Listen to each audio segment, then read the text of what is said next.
Hello friends, I hope everyone had a great week. I hope everyone was able to integrate last week's lesson of consistency into their week. I look forward to continuing our learning together.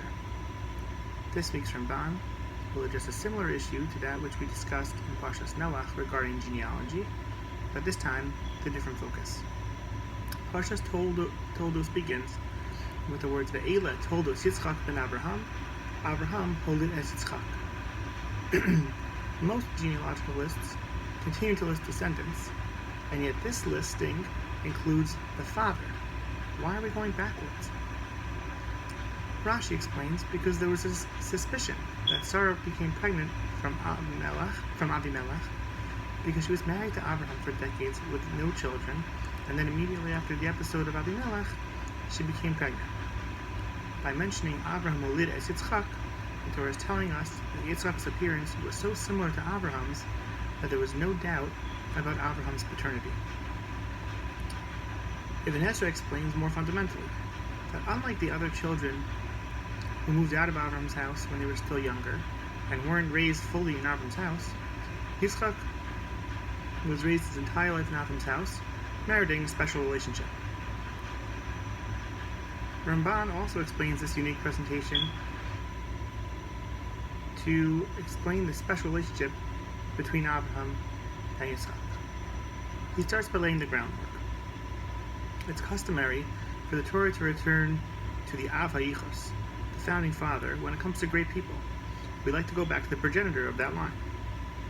There's a few examples he gives from Divrei Hayamim with the genealogy of Shem, as well as Shaul HaMelech. See Divrei Hayamim Aleph, Perek Aleph, and Divrei Hayamim Aleph, Perek Ches. And the Ramban quotes inside. And but the Ramban is saying here that Yitzchak's genealogy sets the precedent for that principle.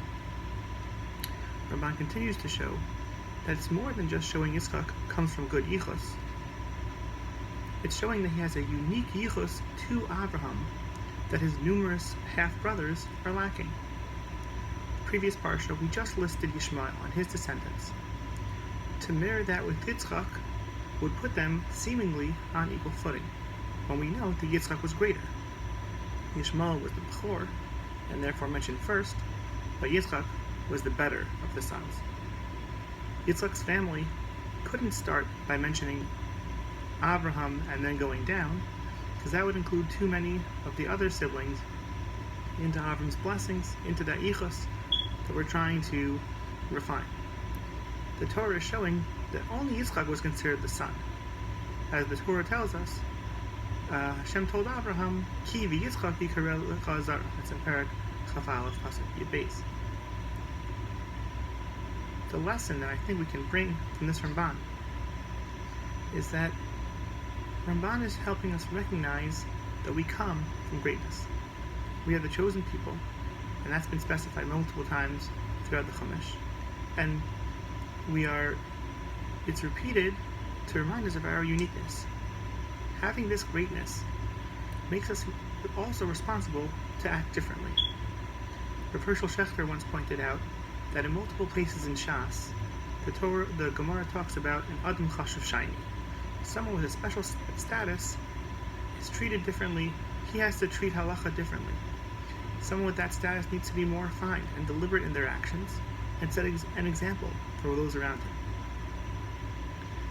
Now, just to review what we learned today, we were discussing Yitzchak's genealogy, and we had the backwards presentation adding Abraham after Yitzchak, and Rashi said it was to validate his paternity. Ibn Ezra was to show Yitzchak's uniqueness, being the only son that was fully raised in Abraham's house.